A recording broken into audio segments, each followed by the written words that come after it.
This is the Soul-Filled Sisterhood podcast, and I'm your host, Nicole Burgess, licensed marriage and family therapist and an empowerment mentor for women. The information shared in this podcast is not a substitute, nor is it to convey professional, psychological, financial, or medical advice. If you could use such services, please seek them out from someone you trust. Now here is today's episode. Episode 65. Well, welcome. I'm very excited to announce that my self-care summit, Improve Your Bottom Line and Your Personal Life, is now available for you to sign up. You go out to selfcaresummitforwomen.com and you can sign up right there. I know I've been hinting around this for, the last 3-4 weeks or so that I was preparing for it. And my guest today, she is part of the Self-Care Summit. We're actually going to talk about 7 different areas of your life, from health to career to having fun to spirituality. So many great topics on there and so many great coaches that I had these great conversations with.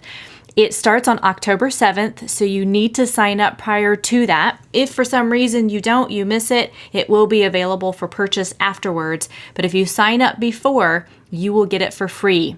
What's going to happen is every Monday, Wednesday, and one Friday, you will receive these emails right into your inbox. You'll just click on the video, grab some paper and pen so that you can take some great notes. And then on October 11th and October 25th, you have an opportunity to actually join me via Zoom live for any questions you may have regarding the summit, things that maybe have come up for you during our time together, where you can ask me whatever you want to regarding self-care. And I really cannot wait to do this summit and to share this with you. I've had some great conversations with these ladies that I interviewed. And again, Laurel is one of them. I designed this summit to also be in true HSP fashion, which means there's not 12 to 20 to 30 different presenters that are going to be on there, or different guests. I'm interviewed 6 different women, and then myself as well will be on there. And it's going to be done on that Monday, Wednesday, and Friday, just to keep it spaced out so that you can really slow down and take in what you're hearing from these interviews and do it in a pace that actually works a little more in alignment with who you are. So again, go out to selfcaresummitforwomen.com to sign up. It's free up until October 7th, and after that, it will be available for purchase. So I hope to see you on it. Now here is today's episode. Well, welcome, sisters. I am so excited about my next guest. Today, I have Laurel O'Sullivan, who is a JD, and she's a life transition coach, a professional speaker, and the founder of The Woman's Coach. She supports women who feel unfulfilled in their career and relationships, develop confidence and clarity so they can step into their power and live the life they were born to live. Her unique brand of second chance coaching is premised on the idea that we never get just one chance to find out our unique purpose in life. Laurel draws upon 2 decades of professional experience as an attorney and nonprofit advocate, as well as her own life experiences, courageously navigating numerous transitions, including divorce, career change, blending families, and grief to help her clients find their truth and use their voice with more authority and impact in the world. In her practice, Laurel uses a combination of a deep intuition and astrology to help clients move beyond their self-defeating patterns of behavior to use transitions as an opportunity to transform their lives. She lives in Evanston, Illinois, kind of like right next door to where I live in Indiana, with her husband, Tim, and her blended family of 5 kids, plus their dog, Baloo. She is a CrossFit enthusiast and international trekker. So Laurel, thank you so much for being on today. Thanks for having me, Nicole. Well, I would love if you would share just a little bit more with my listeners. Like, what got you into being this type of coach? What got you into this field? Yeah, well, the short answer is that life got me into it, my life. turns out my life has been a perfect incubator for all of the lessons that I work on with my clients. And, I think, as is often the case, we don't even realize often the gifts that we're here to provide until enough things happen. We get to reach a certain point in our life. And for me, that was probably in my mid 40s, after I'd navigated a lot of change and really did a lot of soul searching as to what I was really here to do. And that led me to discover that I was really here to take my own experience navigating many kinds of changes, almost every kind of change you can imagine, and use that to help women. Well, I love, even in your bio, that, I mean, you went through a ton of different transitions, like you're saying, and how you can use that in your coaching with other women because you can relate to them. But you also kind of add in a little this piece where we talked before in your bio there about the astrology piece. So say a little bit more about like what that is and how that actually works with your work that you do. Yes. Well, so I think one of the key components that I teach my clients is about self-compassion. And I discovered astrology really by accident about 3 years ago. And what drew me to it was the quick realization that looking at your chart, your birth chart, is really like looking at a compassionate mirror of yourself. And there's such this wonderful opening that it provides for having conversations with clients, because I can clearly show them, basically where their strengths are, where their opportunities for creating change, and what the patterns have been that have been blocking them. And it's a very non-judgmental and objective way, but it provides a lot of powerful information that my clients find to be so affirming. And I think ultimately what we're all looking for is affirmation, Mm-hmm. And for me, when I first saw my chart, it was like, oh my gosh, I'm not crazy. Like I have gone through a lot, and it all makes sense now that I see it. It wasn't by accident, but it gave me the ability to have compassion for myself and to really understand at a deeper level all the challenges that I really had, navigated and made my way through, which I don't think I had fully, realized up until that point. Mm-hmm.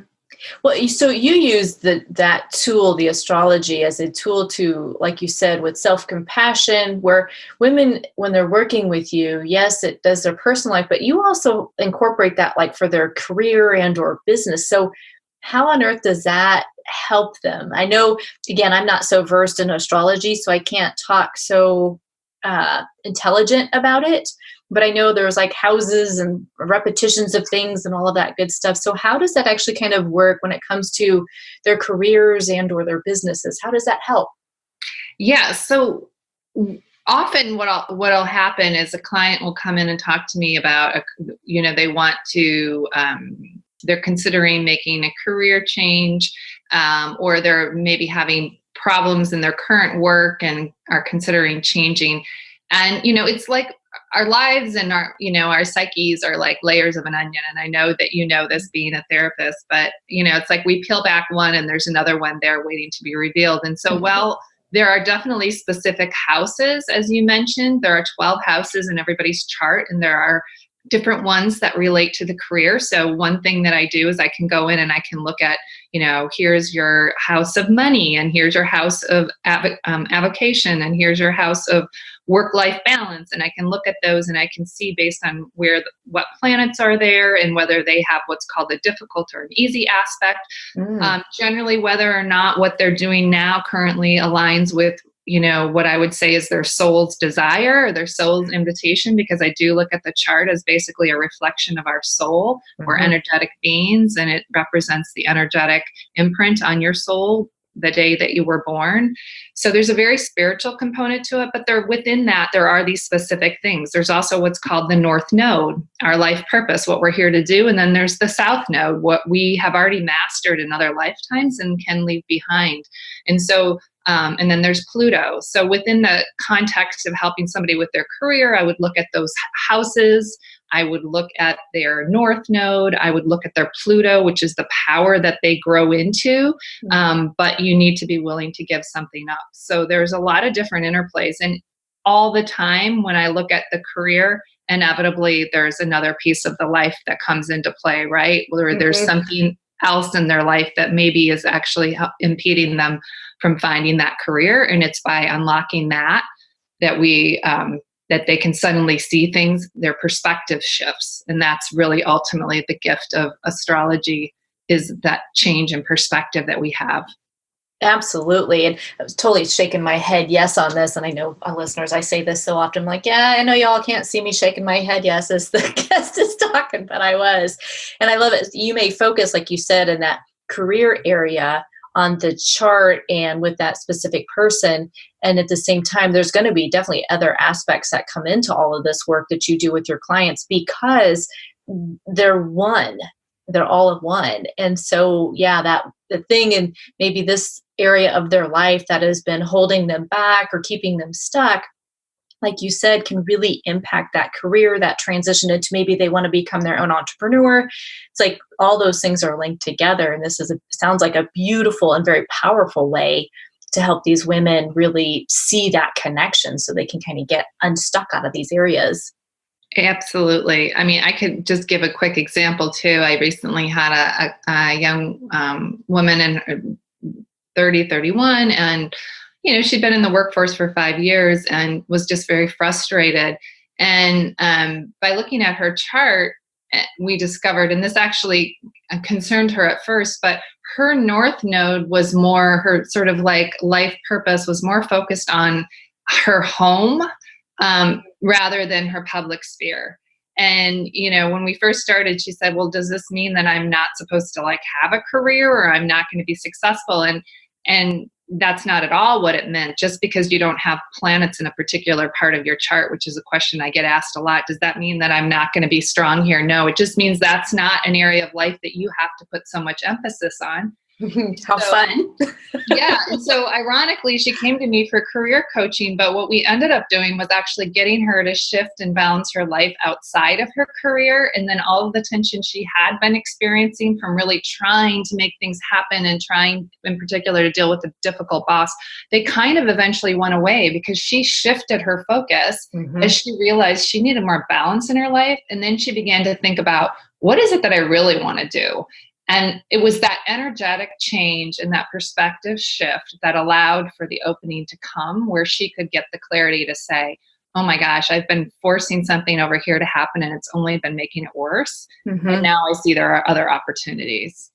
Well, for lack of a better word, I was going to say how awesome, but it's also how cool, because to have that tool, she got to see it for herself, really look at her own chart with you talking about it with her. And it's like, no, it's not that you need to push any harder. It's like, let's refocus where you are. And that's that co-creation that you're doing with your ladies as well, your clients.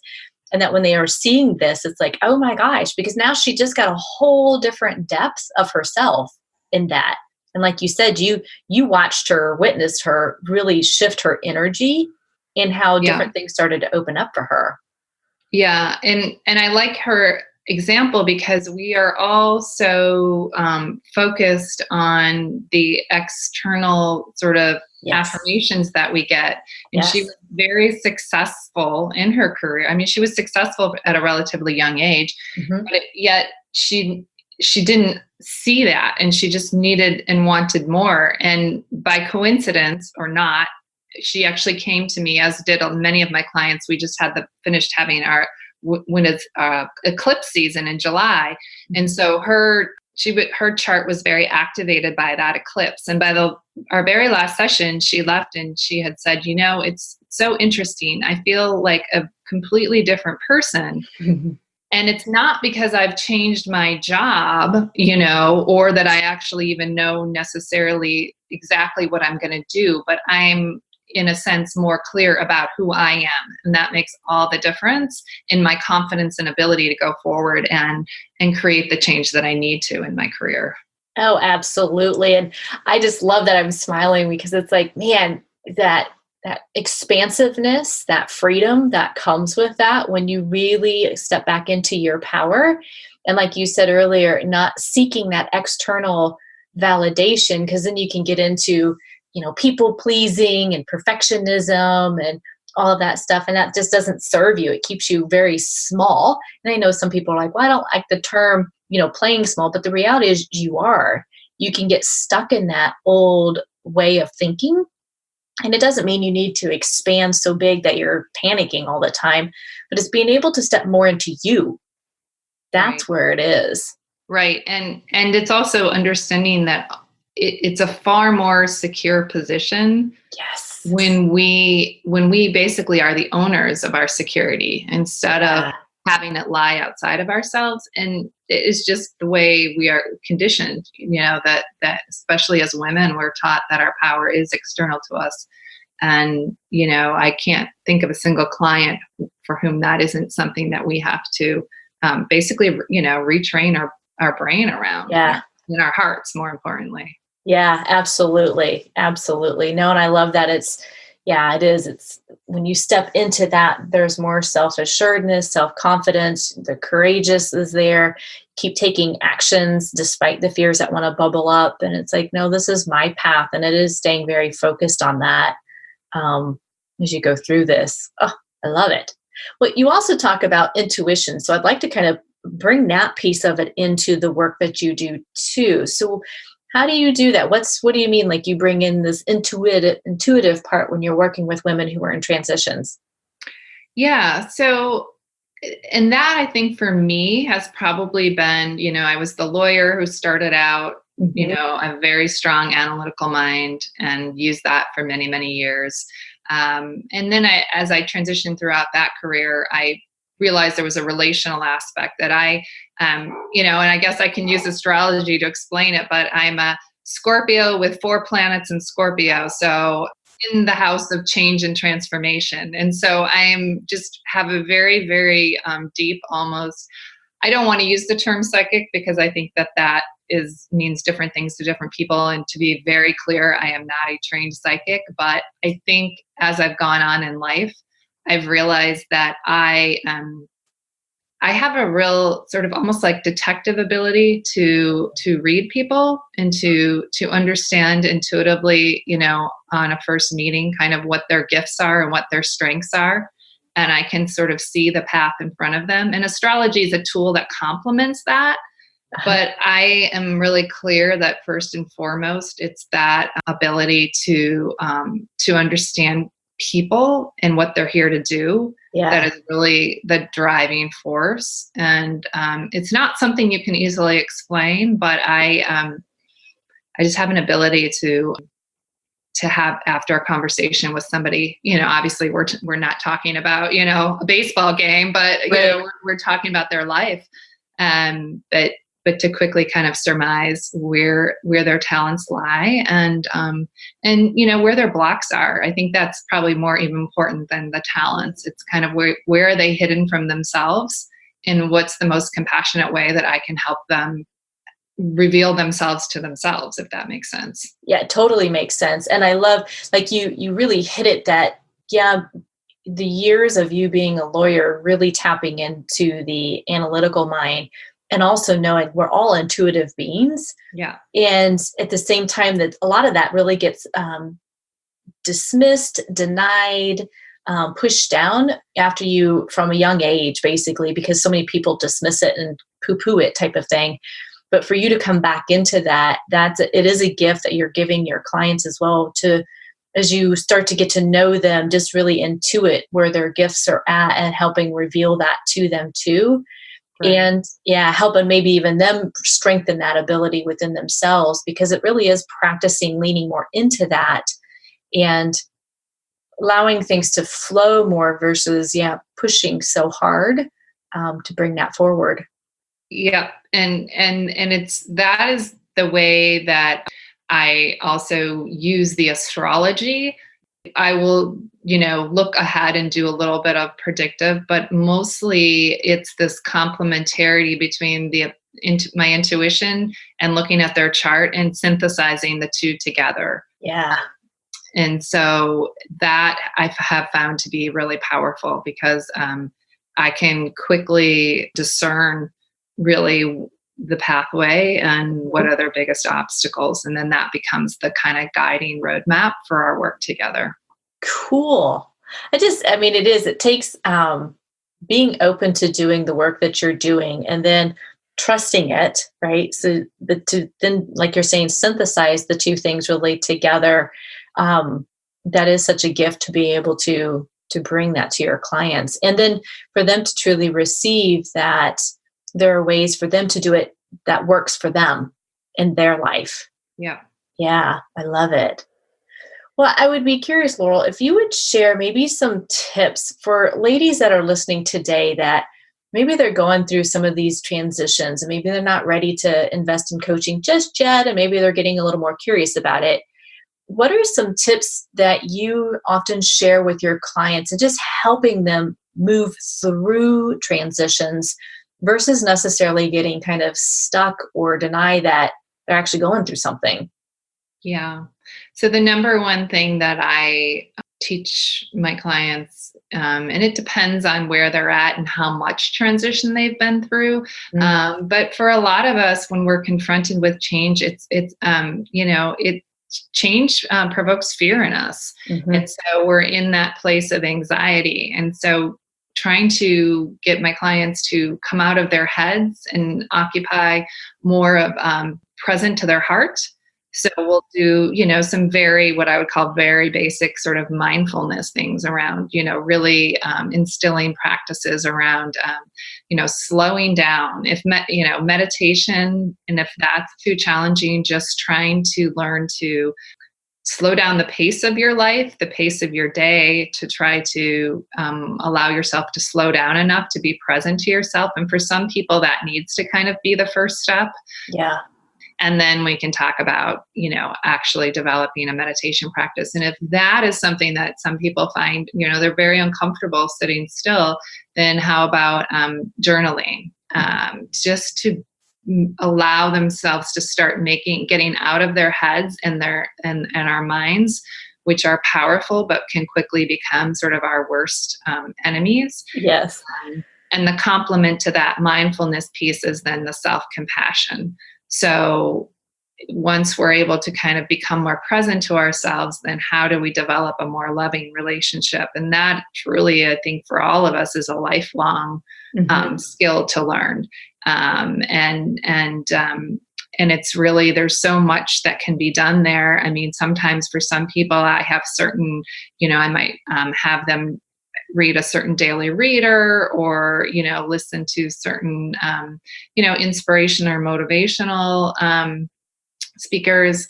Again, if they sort of need that outside, or connect with nature. But the idea is really to soften to slow down our minds and to soften what I'll say is that inner critic that we all have. And those are the biggest things that I think get in the way initially when either somebody is contemplating change or perhaps change has been kind of put upon them or thrust upon them by, forces outside of their control. Mm-hmm. And to go backward, as I stutter through that, to go back, you were talking about, the simple thing of slowing down. And it sounds so extremely simple. And at the same time, I know myself at times I can get like in this rushed state, and clients that I've worked with have been in rushed states.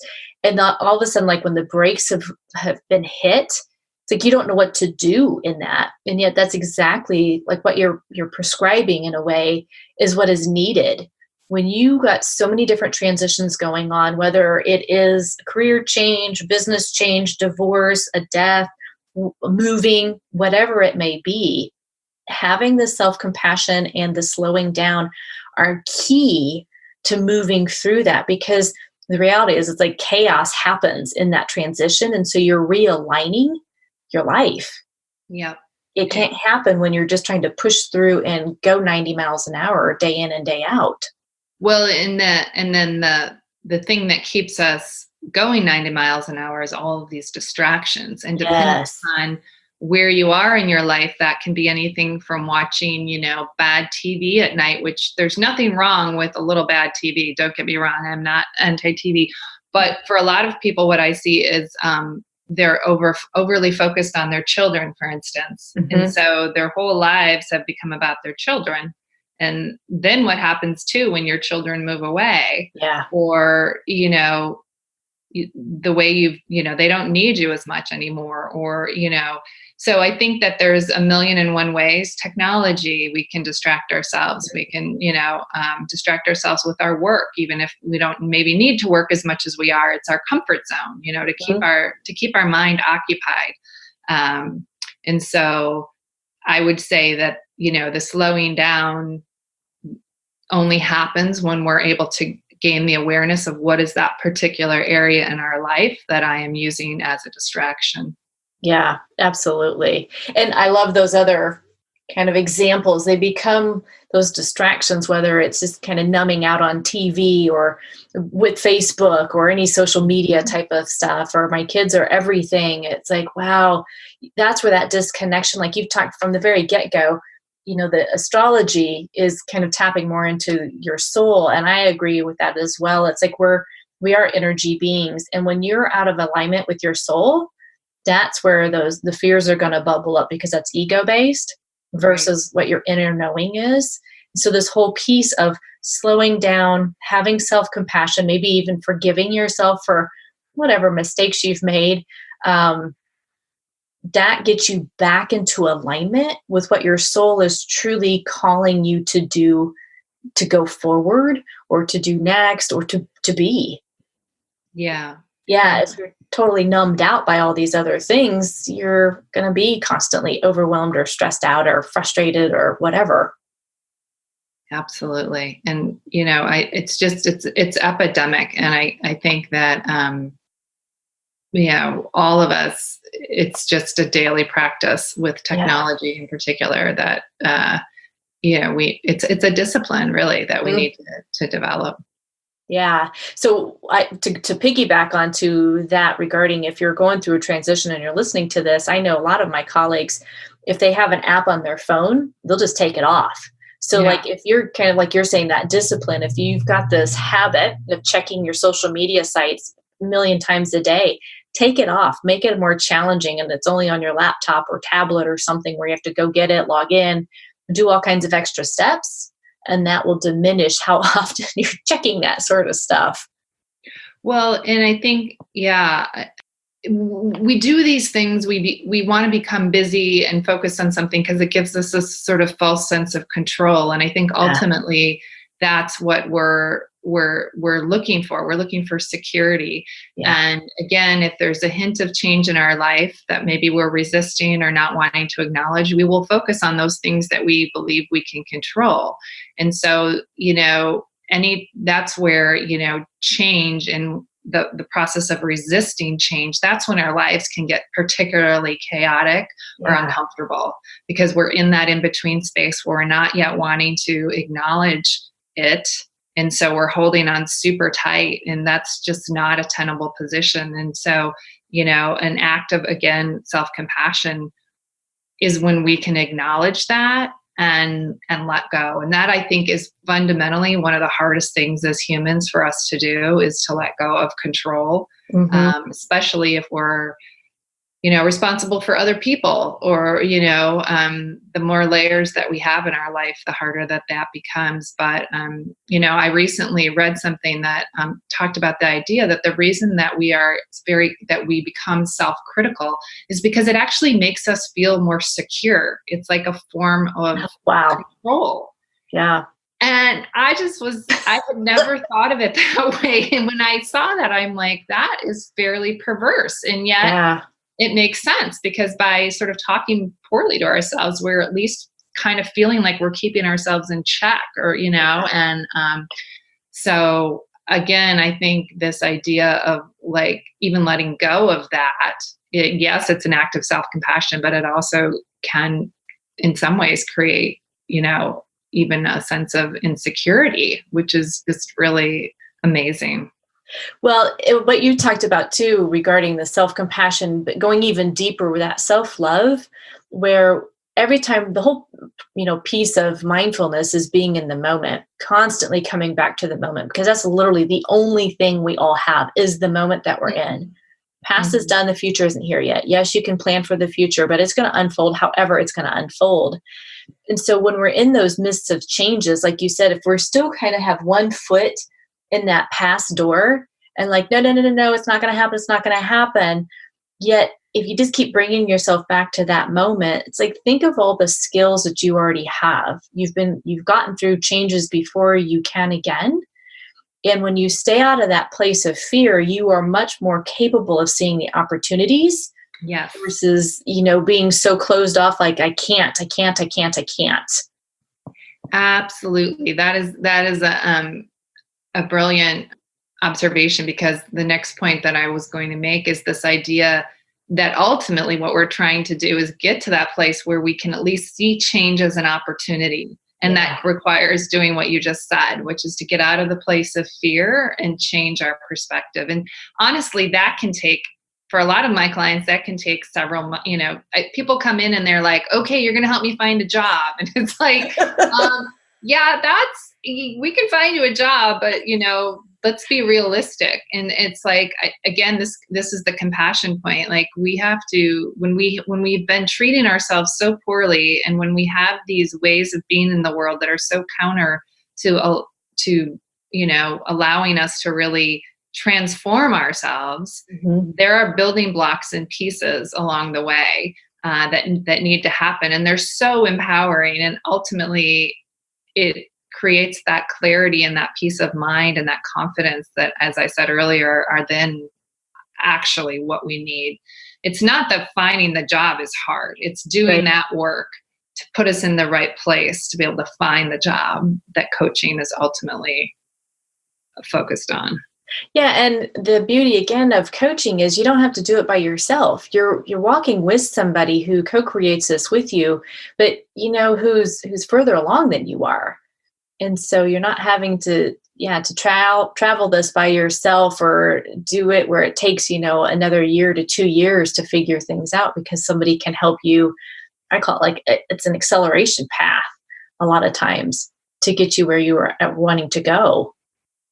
Right. And I think, again, when we're dealing with, some change is exciting. I have a client who's getting married, and that piece of the change was exciting, and it also represented challenges, but mostly it was exciting. But I think for any of us, we need, accountability to not stay in that place of kind of resistance and avoidance. Yeah. And again, that's a role that a coach, of course, plays too. Yeah, because then that self-sabotage really keeps you moving forward, and it's just, it's not helpful. Right. Nope, it's not. Well, I'm curious, before we tap over into kind of the gift that you have for the listeners and your website and all that good stuff, who is somebody who has inspired you? I know you say you often kind of refer different kind of inspirational things to your clients, but is there somebody who really inspires you that if you get into this place of, all right, fear is attempting to take over today, that you kind of return to that inspires you?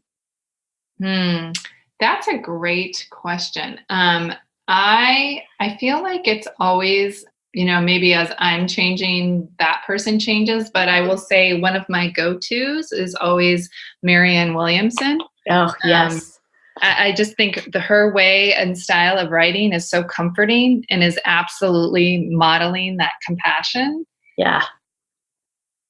Anything I pick up of hers and read, I automatically feel better.